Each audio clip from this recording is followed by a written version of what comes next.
Mars Ravilo, di po ba? This is such a big honor, sir. Malaking fan po ninyo ako. Hindi pa po ako pinapanganak. Nang lumabas po ang mga comics niyo. Hanggang ngayon po, buhay na buhay pa rin ang mga kwento niyo. Salamat. Hindi niyo po na itatanong, sir. Ako rin po gusto ko magsulat. Gusto ko maging katulad niyo. Kaya nga po kumukuha ko ng creative writing. Sir?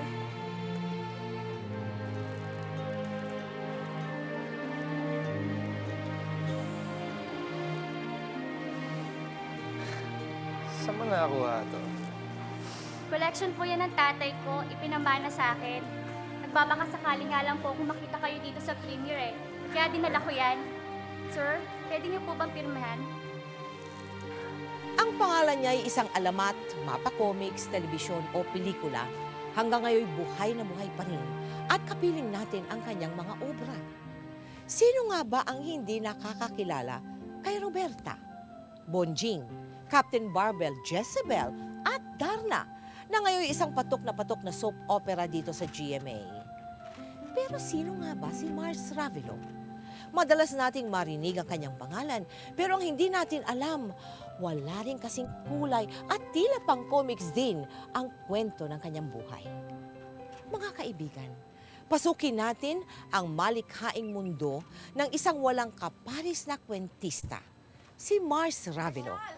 Tunghayan po natin. Marshal, ito ang tiyo Perto ninyo. Siya ang bago niyong tatay. Eto bang mga anak mo, Tomasa? Baka lalaki na. Hoy, Mano po? Nasaan yung Mano po? Yan, ganun. Matutog gumalang. Ay, paggamit naman ng banyo. Andun sa kaliwa. Papasok ka na to. Sige. Dito ba, dito ba? Di dyan. Oo, sige. Sa may kaliwa.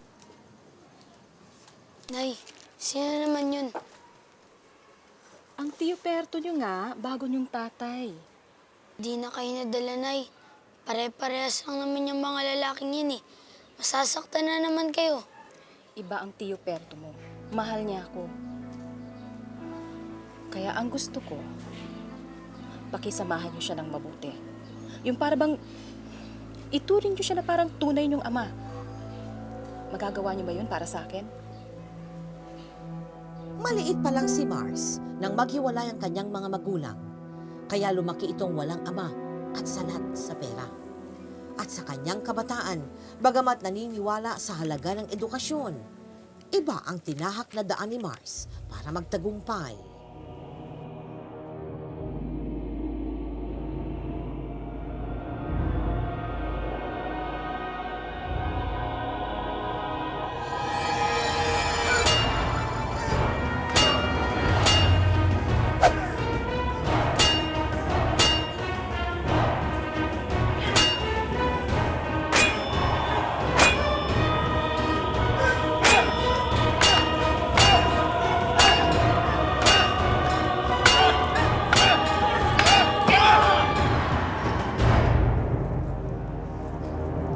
Hoy, Marshal!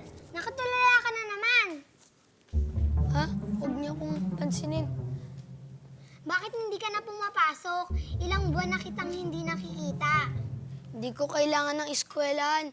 Alam ko naman lahat ng tinuturo nila sa akin eh. Andito lahat ng gusto kong malaman. Binabasa mo lahat yan? Ang dami-dami naman yan. Pero bakit? Alam mo kasi, pag nagbabasa ako ng libro, dinadala nila ako sa lugar na hinding-hindi ko mapupuntahan. Katulad sa mga kastilyo, sa ulap, sa langit, maging sa impyerno, kung saan-saan. Sa libro, nagkakaroon ako ng mga kaibigan, mga kakilala. Para akong may ka pag nagbabasa. Ah, ganon? O sige, una na kami. Magbibel na kasi. Halika na, parang sira ulo na kasi yan eh.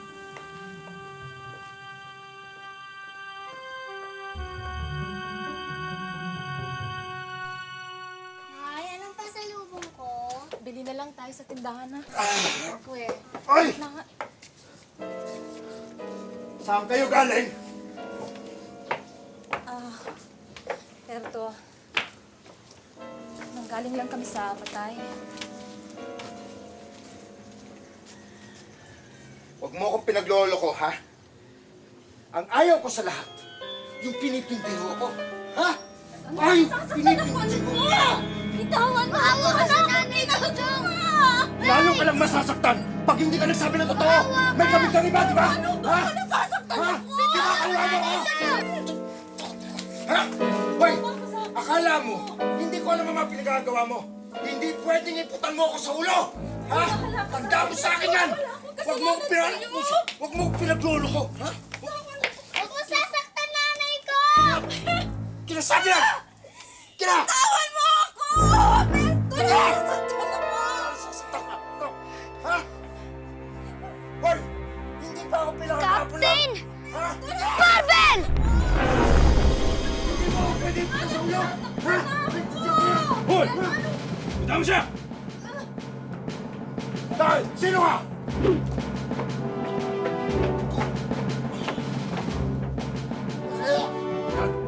Alam mo na ako! Ako! Si Captain Barbel! Kuya!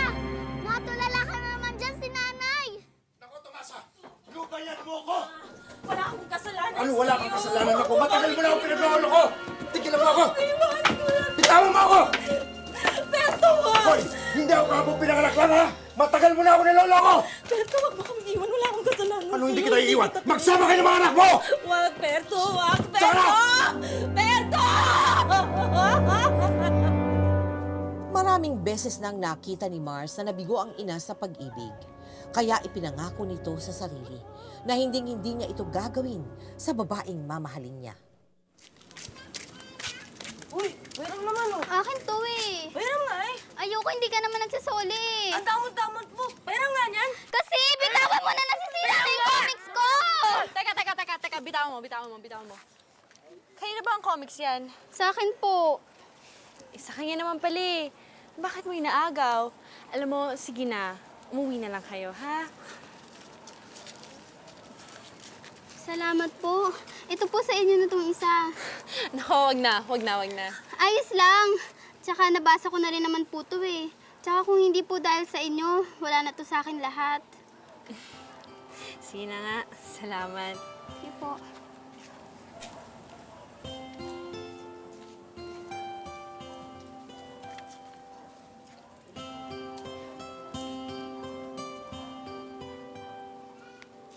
Alam mo, maganda yan. Nakita ko yung ginawa mo, yung namagitan ka dun sa mga bata. Mabait ka pala, no?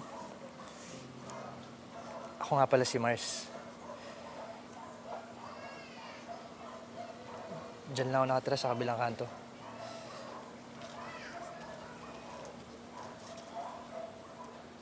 Ako naman si Lucy. Sa unang pagkikita pa lamang, alam na ni Mars na si Lucy ang nakatagdang babae para sa kanya. At makaraan nga ang ilang taon, natuloy din sa simbahan ang kanilang pag-iibigan. Sa simula'y hindi naging madali para kay Mars ang pagtataguyod sa kanyang pamilya. Lalo pat hindi siya nakapagtapos ng high school.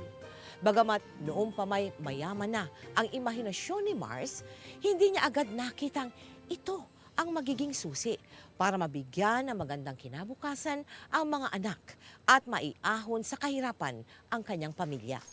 Marcial! Marcial!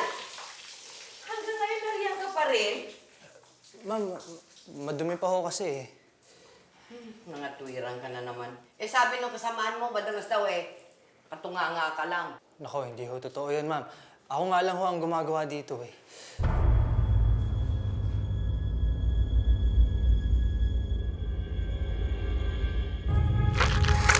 Awa ko kung sinong paniniwala ako sa'yo. Basta gusto ko, lagi malinis itong banyo, ha?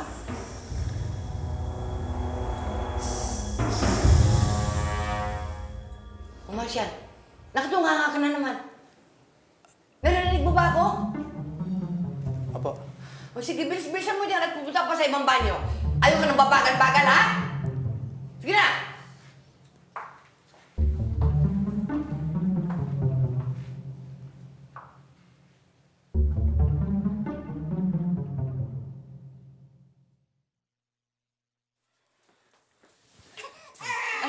ka ng Diyos. Alis na ho ba kayo? Oo gagabihin ako sa daan eh. Babalik na lamang ako. Uy, tahan na. Sige. Uy, taman na. Hindi na. Ingat mo kayo, Nay. Mukhang gutom na yung bata. Nasaan ba yung gatas niya? Wala na tayong gatas. Ubus na rin yung perang binigay mo. Pero may am dyan sa lamesa.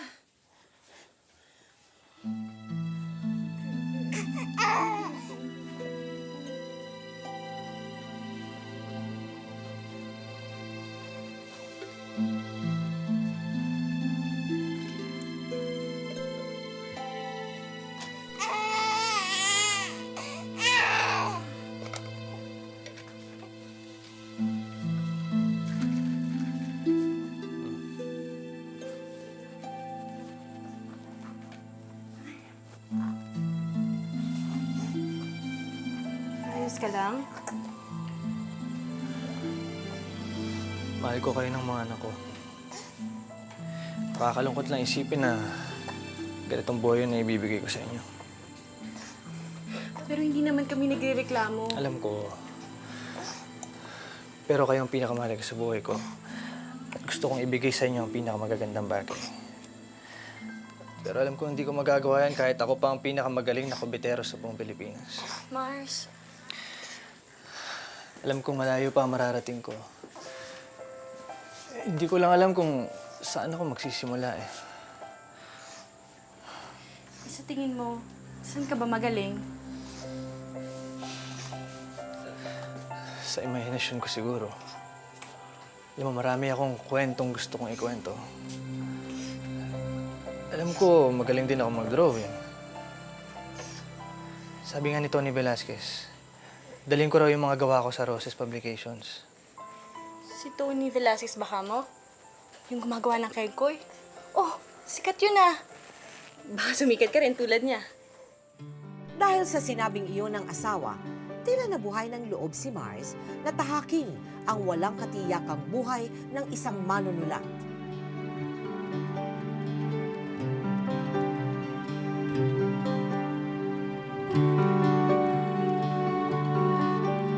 Mamayang hapon, kailangan ko yun. Kamusta po? Oo, sige.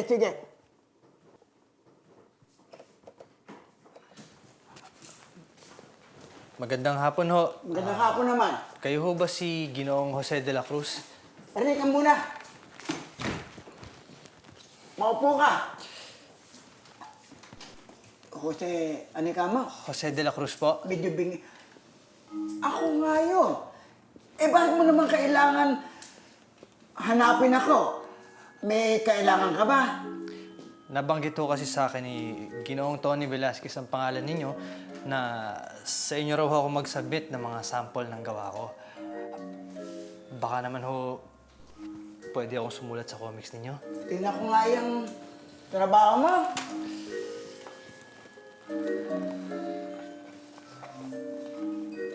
Nako eh. Hindi maganda. Eh, hindi tapos na sa akin. Eh, paano naman magutan ito ng ating mga mababatay ng trabaho ito?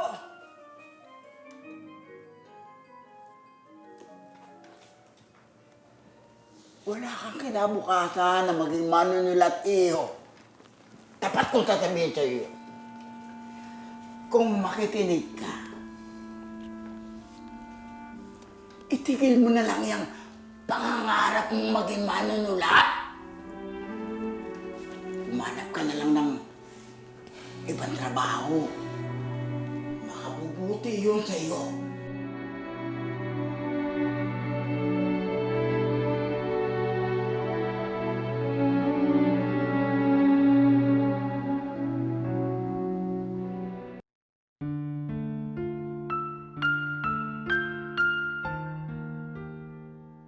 Itigil mo na lang yung pangangarap mong maging manunulat. Umanap ka na lang ng ibang trabaho. Mars, bakit? Anong akala nila? Porket sinabi lang di ako magaling, maniniwala na ako sa kanila. Ayaw nila akong papasukin dahil naniniwala sila sa tayo-tayo. Anong tayo-tayo? May sariling grupo na sila kasi, Lucy. Kaya ayaw nila magpapasok ng bago dahil natatakot sila mawalan ng trabaho. Pero hindi ako titigil. Hindi ko hayaang hadlangan ng isang bulok na sistema yung mga pangarap ko.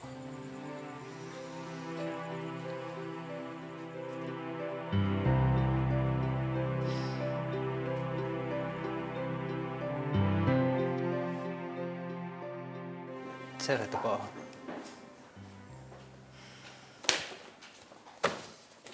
Galing ka na ba sa Roses?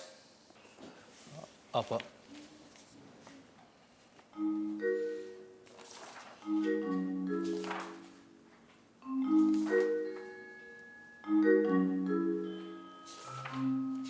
Ano nangyari? Hindi ko nila nagustuhan eh. Hindi na ako kailangan magtaka pa eh. Natural, hindi maganda. At ano pinagmamalaki mo? Yung mga batang Pinoy na bida mo na wala namang binatbat? Paano papatok yan? Mars! Siguro dapat i-pattern mo sa comics ng comics sa Amerika. Yung mga ganong bagay na siguradong mabebenta. Alam ko kung kakaiba ang mga storya ko, pero kung susubukan nyo lang, sigurado akong magugustuhan rin ho siya ng mga mambabasa. Tinuturuan mo ba ako? Mars, tinuturuan mo ba ako kung paano ang gagawin ko sa trabaho ko? Aba, paano bang sinasabi mo na walang kwenta ang desisyon ko bilang isang editor-in-chief ng Bulaklak Publication? Hindi naman ho sa ganun.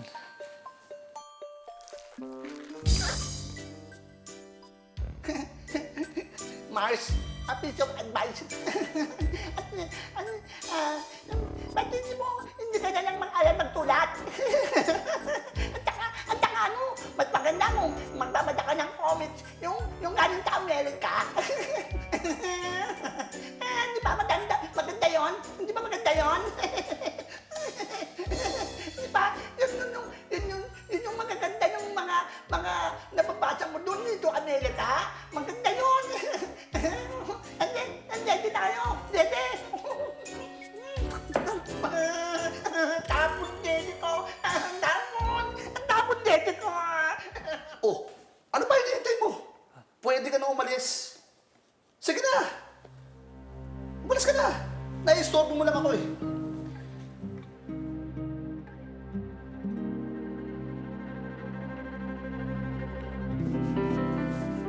Diyan sa may tuktok. Yan, nararamdaman ko gumagapang eh. Kaya ko pa kasi sinasabi eh. Mawalang galang na po. Oh, Di po ba kayo si Doña Bating, yung may-ari nitong Bulaklak Publications? ano ngayon? Meron ho kasi akong dalang mga gawa ko. Gusto ko sanang ipabasa sa inyo para mailabas sa comics ninyo. May editor akong gumagawa ng trabaho na yan, ha? Doon mo dalhin, ha? Siya mo kausapin mo din. Galing na ho ako sa kanya eh. Hindi niya ho halos binasa, tinanggihan niya ho agad. Baka pangit. Hindi maganda. Wala para sa mga ganyan. Pasensya ka na. Sige na naman ho. Isang pagkakataon lang ho yung hinihingi ko. Tingnan niyo lang ho yung mga gawa ko. Kailangan.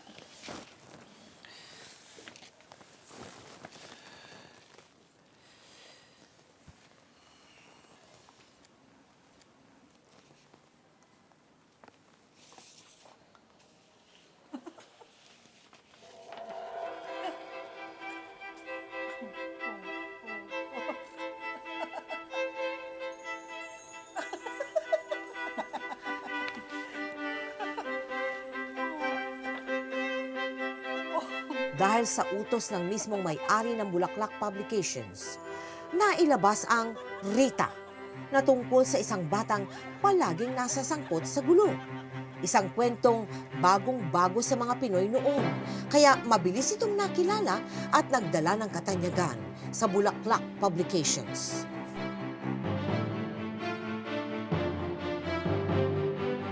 Congratulations, Mars. Mula na nilabas natin ang Rita, natalo na natin ang Roses. Tayo na ngayon, numero 1 publikasyon. Maraming salamat po. O kayo naman. Dapat gumagawa rin kayo ng ginagawa ni Mars. Sabi na bago sa inyo eh. Ayoko na ulit mauusan tayo ng process. Naintindihan nyo ba? Opo, ma'am. O sige, lubas muna kayo pag-uusapan kami ni Mars. Puka. Tingnan ko kung hanggang sana itatagal mo. Ano sinabi mo? Sabi ko magaling ka.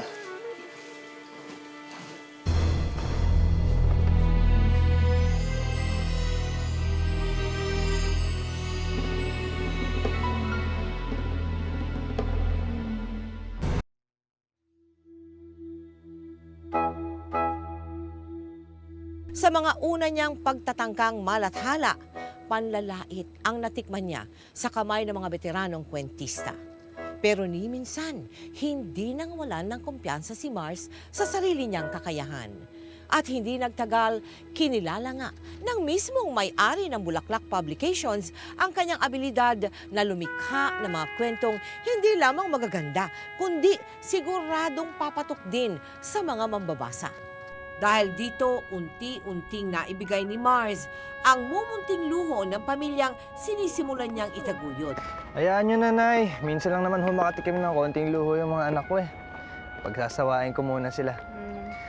Kayo, baka gusto ko kayong ipabili. Ano anak, may pakiusap sana ang kapatid mong si Dangding sa'yo. Imbis nang umasa na lamang siya sa'yo, kung pwede daw, ibili mo siya ng jeepney para ipasada. Wag ko kayong mag-alala. Mabuti nga ako't nakaisip na ng trabaho yung kapatid ko eh. Hayaan nyo at ibibili ko siya. Salamat anak. O sige, sundan ko yung mga apo ko. Daddy, nakita mo ba yung building na nadaanan natin kanina? Ang ganda, no? Ang taas. Alin, yung bagong tayo?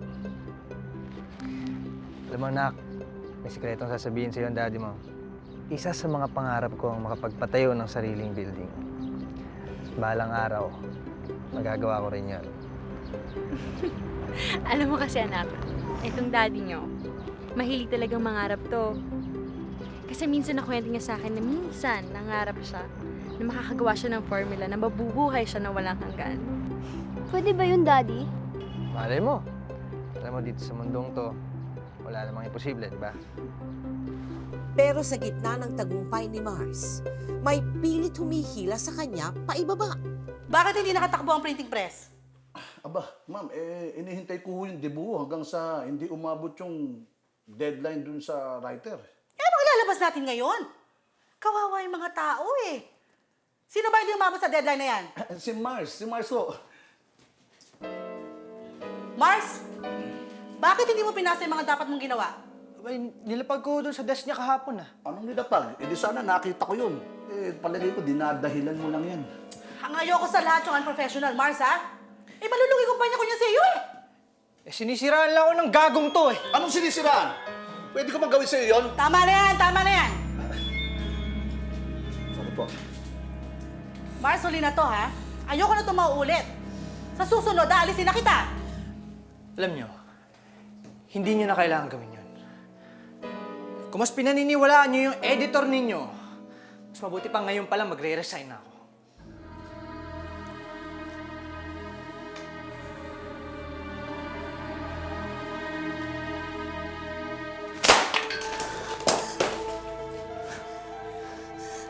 Anong ginagawa mo? Ayoko na, Lucy. I'm sick and tired of all this politicking.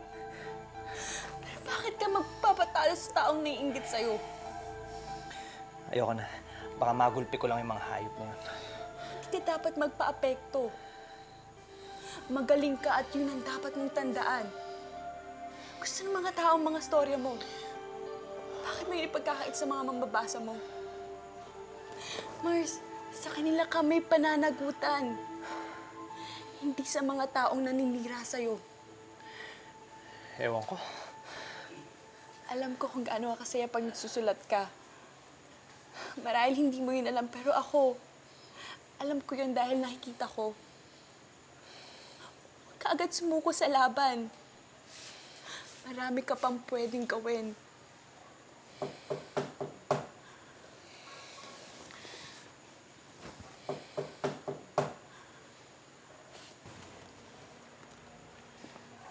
Magandang gabi. Ganda gabi.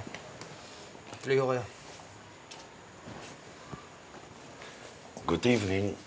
Ako si Don Ramon, may-ari ng Roses Publication at itong editor ko, si Jose. Nagkakilala na ho kami. Hindi na ako magpapaligoy-ligoy pa. Alam namin na ikaw ay umalis na kay Bating. At kaya kami pumunta rito ay para buksan sa iyo ang pintuan ng bagong pagkakataon. Uy, ikinalulungkot ko nga pala na nung una hindi kita nakita ko agad ang ginto ng iyong pagiging manunulat. Talagang sorry. Pero kung iyong mamarapatin, we assure you of fullest artistic and creative freedom. Walang sino mang makikialam sa iyo, ano man ang iyong susulat. At inaalo ka namin hindi bilang isang manunulat o contributor lamang. Kaya kami pumarito ay para ialok sa iyong ikaw ang maging Vice President ng Roses Publication.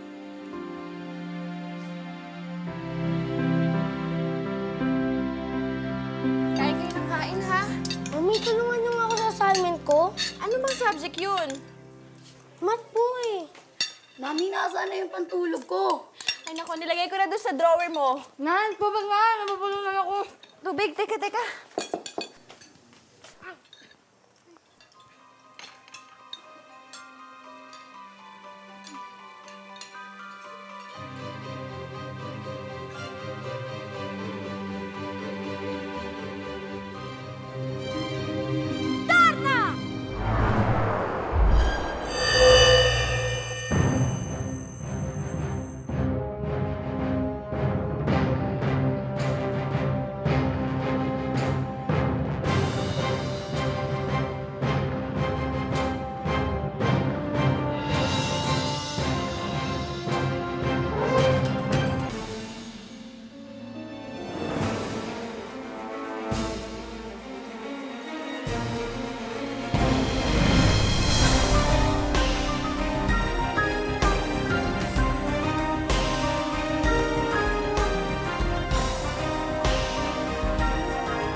Tubig, oh.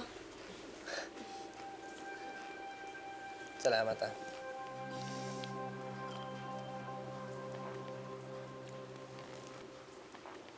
Thank you nga pala ulit.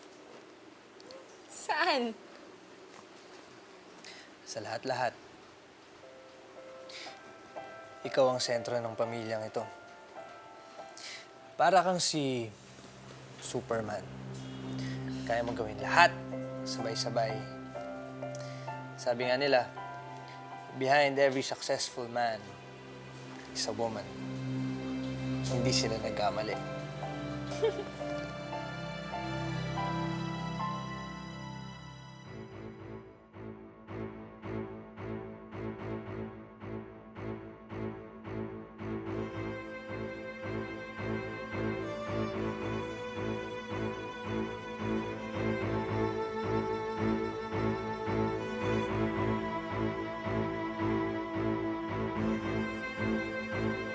Sa ilalim ng Roses Publication ay nalikha ang mga hindi malilimutang mga cartoon characters na lalo pang magpapasikat sa kanya.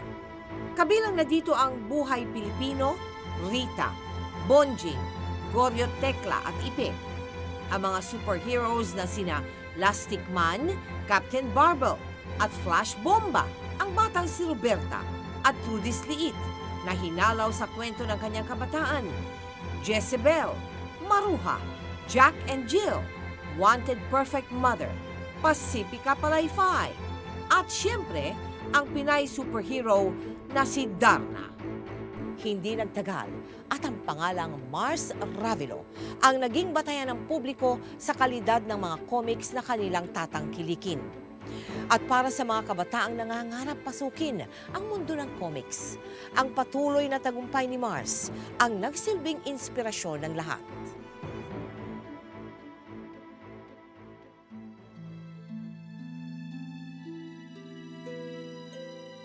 Pero sa kabila ng mga ito, may mga pagsubok pa ring haharapin si Mars.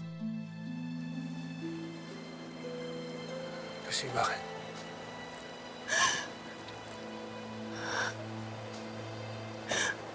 Kanina pa kita hinahantay. Bakit? Ano nangyari? Huwag kang magugulat. Ang nanay mo,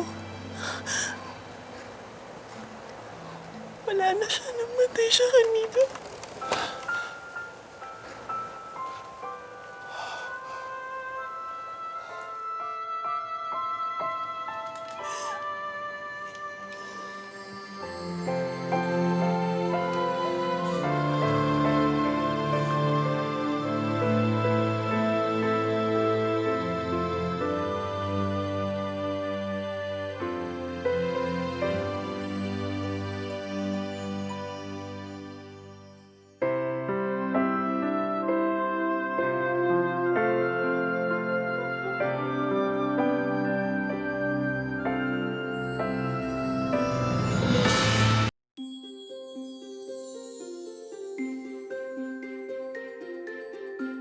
Patuloy na nagsilbing inspirasyon kay Mars ang alaala ng kanyang ina.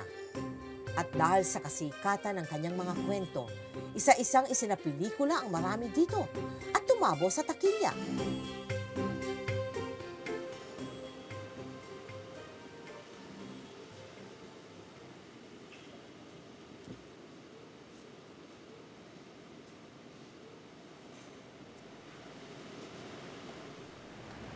Daddy, ano to? Atin na to. Anong ibig mong sabihin? Nabili ko na to. This is the house that comics built. Di ba ang sabi ko naman sa inyo, magkakaroon din tayo ng sarili nating built-in. At alam nyo, kung mangangarap lang kayo ng taimtim and you really work hard for it, lahat ng gugustuhin mo, makukuha mo. Dito na rin tayo titira. Sa likod nito, yung planta ng imprenta. Sa baba naman ay yung publishing office.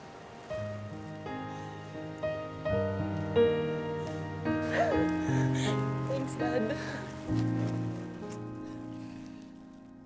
Matagumpay ang itinayong RAR Publications ni Mars hanggang pumutok ang 1986 EDSA Revolution. Anong ibig mo sabihin na shutdown muna tayo? Yun lang ang paraan. Bagsak ang ekonomiya. Mas uunahin siyempre ng mga taong bilhin ang pagkain kesa sa comics.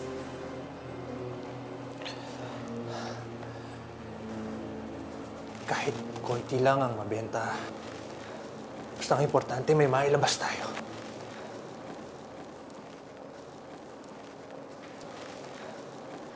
Hindi na natin talaga kaya. Mauubos lahat ng kinita mo sa pagsusulat pag nagpatuloy tayo. Kabi-kabila ng utang natin sa mga suppliers at amortization sa bangko.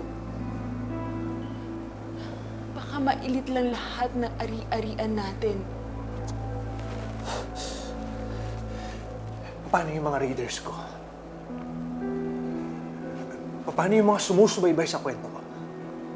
Mars, ang buhay ay parang isang kwento. At lahat ng kwento ay may katapusan.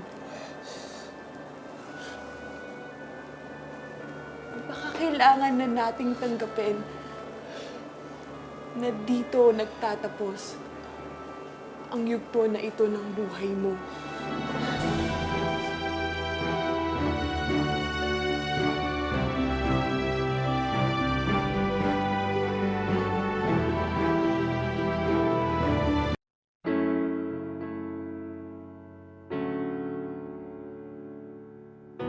Hindi inaasahan ni Mars na isang araw, ay magigising na lamang siyang unti-unting namamatay ang industriya ng comics. Ang mundong minsang nagbigay ng tagumpay at kasikatan sa kanya ay tila biglang naglaho sa gitna ng napakaraming pagbabagong nagaganap sa bansa. Napilitan si Mars na ipasara ang RAR Publications. Tumigil ang ingay ng mga makinang dati-rating hindi magkamayaw sa pag-iimprenta ng mga kwentong walang katapusang iniluluwal ng imahinasyon ni Mars. Kaya ganoon na lamang ang hinanakit ni Mars. Hindi niya matanggap na tila bigla na lang nabura ang halaga at kontribusyon ng comics sa ating kultura. Alam mo, hindi ako sanay na makitang tahimik ang lugar na ito.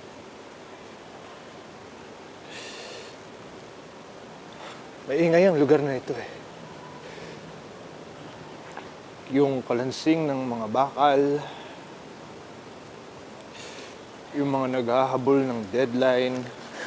Huwag mo nang isipin yun. Ang isipin natin ay magsimula muli.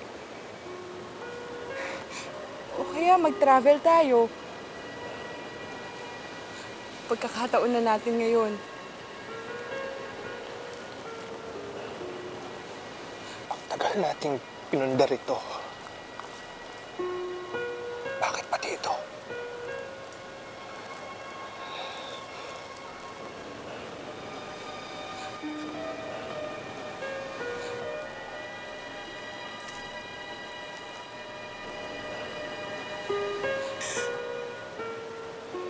Mars, mas maraming mga mahalagang bagay sa mundo kaysa dito. Comics is my life. Mission kong bigyan ng kaligayahan ang mga maliliit na tao. Pero ngayon, I am at a crossroad. At hindi ko alam ang susunod kong gagawin.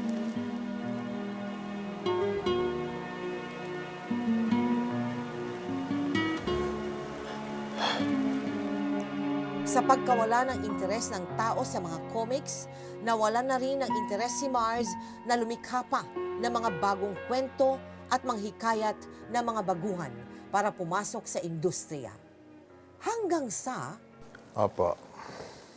Opo, sige po.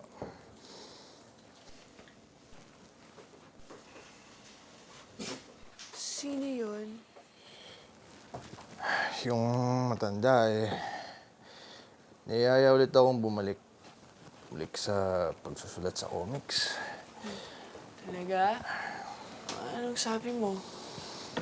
Sabi ko eh, pag-iisipan ko muna.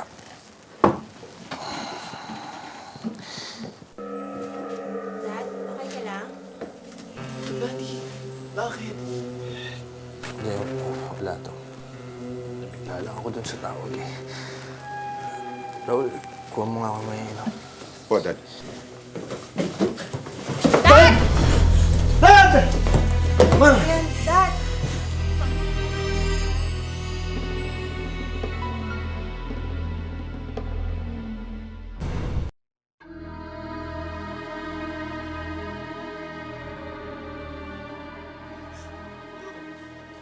Kamusta na ho asawa ko? Ligtas na po siya, Mrs. Salamat. Ano ba nangyari? Na-stroke ang asawa mo. Buti na lang madala mo agad dito at naagapan.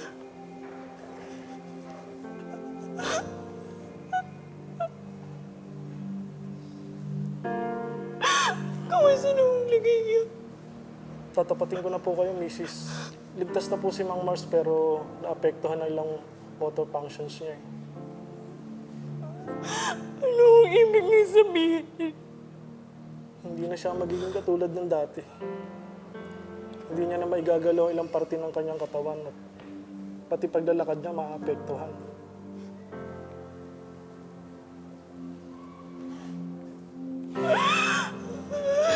Excuse me.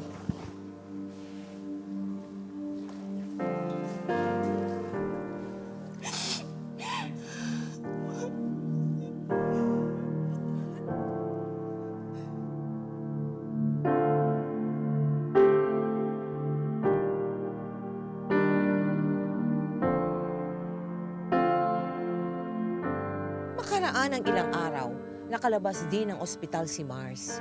Pero dahil sa mga komplikasyon dulot ng kanyang atake sa puso, naging hirap sa paglalakad si Mars.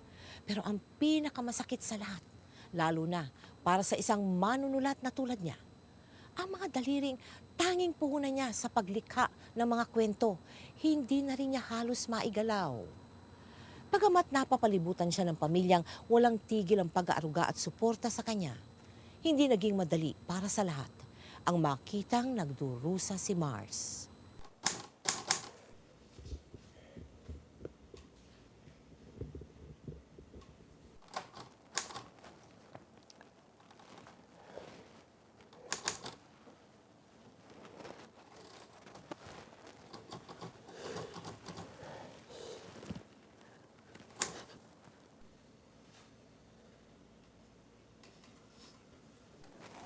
Ano ba yung ginagawa mo?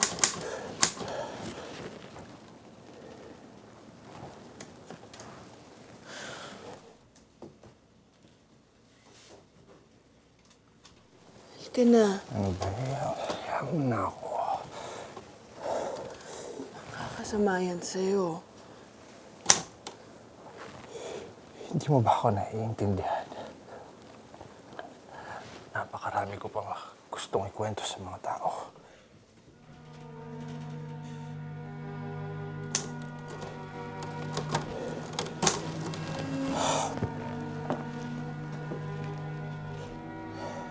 Para saan pa nga ba? Wala na nga pala akong silbi. Hindi totoo yan. Totoo yun, Lucy. Pakiramdam ko, wala na ako silbi. I am now a living dead. Para ako yung kwento ko si Mumu, yung patay na nabuhay. Gusto ko sanang isipin na narating ko na ang lahat ng gusto kong magawa sa buhay ko. I was able to impart the highest forms of values to the lowest tier of society. Yun ang pilit kong pinapasok sa utak ko. Pero sa bandang huli, sino bang niloloko ko? Sarili ko lang. Marahil sa iba, kilala nila ako bilang isang hamak na manunulat ng comics, ang bastardo ng literaturang Pilipino.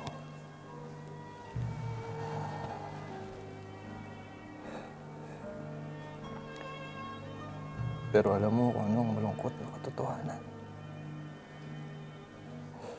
Sa bandang huli, sino bang makakaalala sa akin? Wala, Lucy.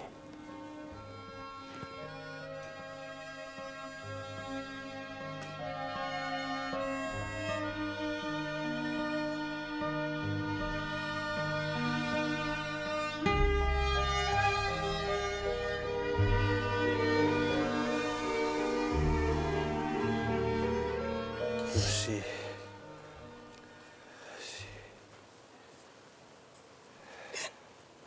Nandito lang ako.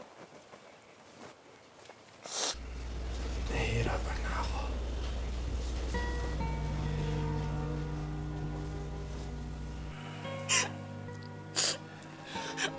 Huwag mo nalabanan. Ang tagal-tagal mo nang nakikipaglaban sa sakit mo. Hindi ako pwedeng sumuko. Paano na kayo?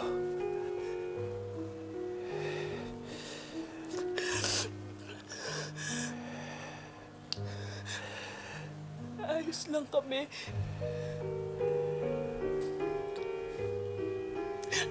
Huwag mo na kami intindihin.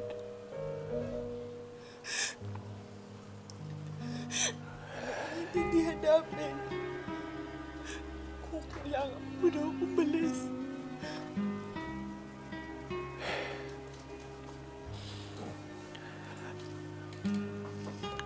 Alam mo, buong buhay ko, pag tinatanong ko kung para saan ang buhay ko.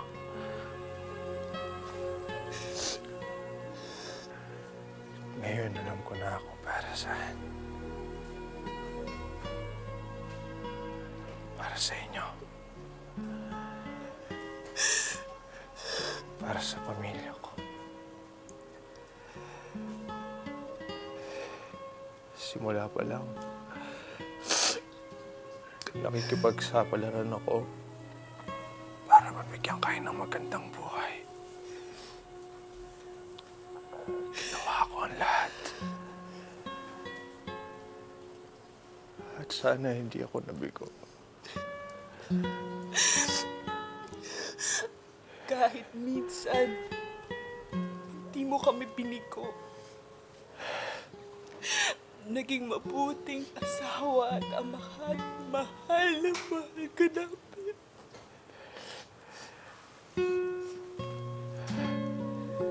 Pagod na ako, Lucy. Pagod na ako.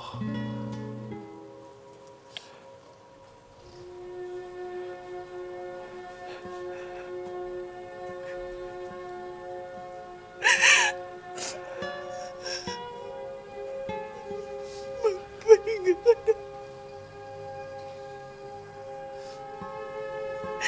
Nandito na kami sa tabi mo.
Halika na, Mars.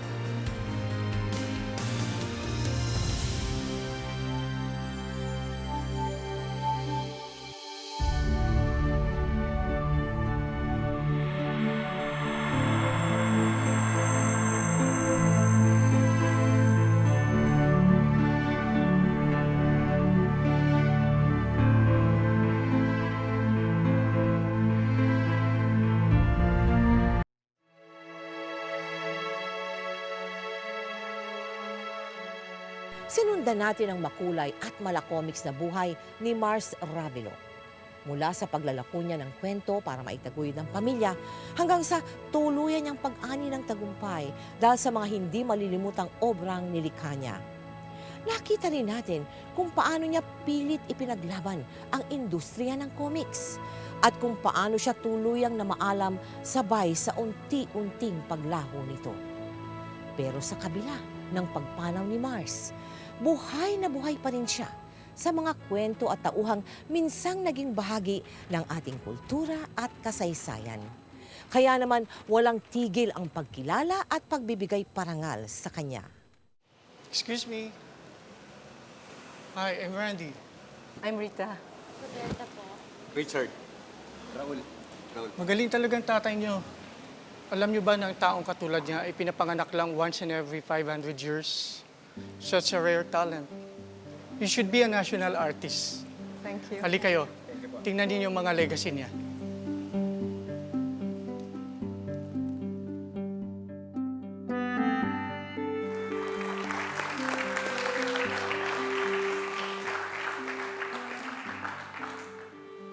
Marami pong salamat.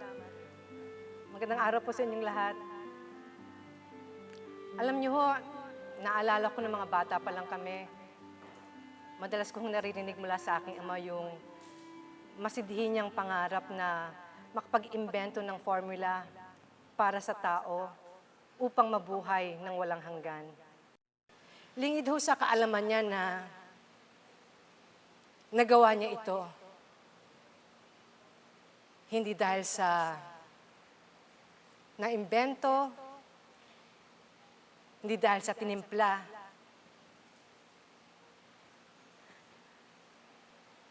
bagkus dahil sa isinulat niya. Mula po kina Rita,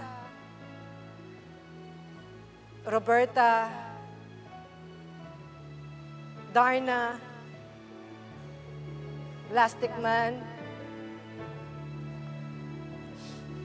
Captain Barbell,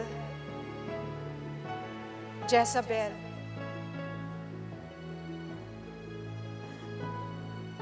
Mabubuhay po si Mars Ravelo sa puso ng bawat mamamayang Pilipino magpakailanman.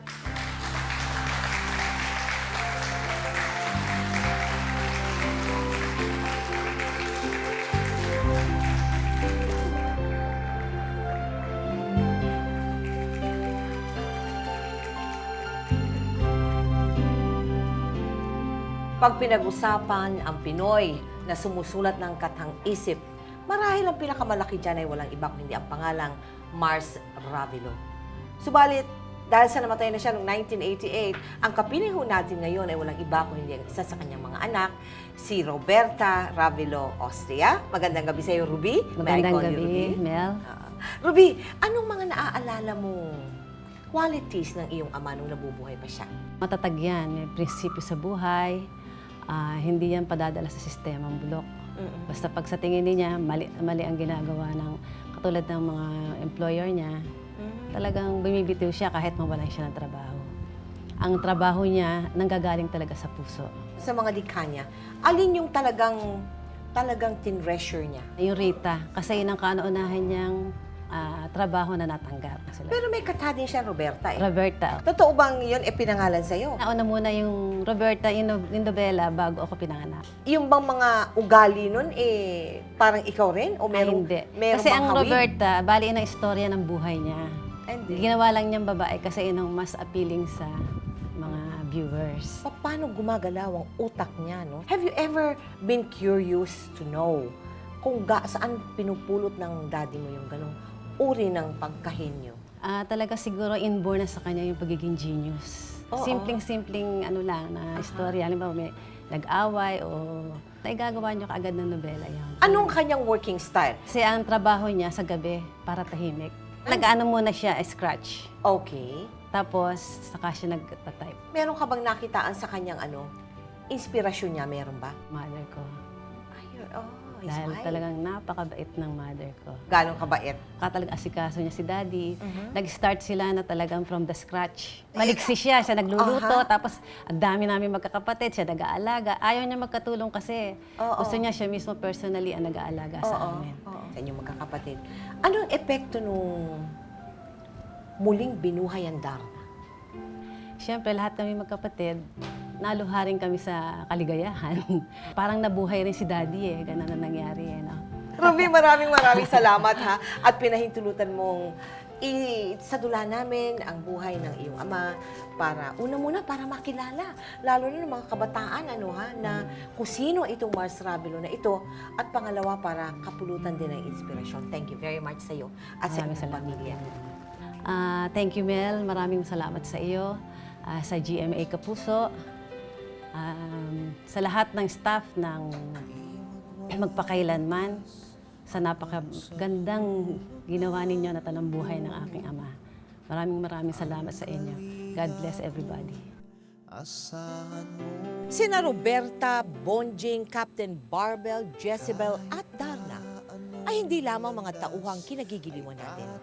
Sila ang iniwang pamana ng malikhain at walang kapares na imahinasyon ni Mars Ravelo. Mga kwentong hindi lamang nagbibigay aliw o aral, kundi sumasalamin din sa ating kasaysayan bilang isang lipunan. Huwag sana tayong makakalimot. Ako po si Mel Tiangco at ito ang kwento ng bawat isa sa atin. Ngayon, bukas at magpakailanman. Ang sinisigaw nitong aking puso, magpakailanman, magpakailanman.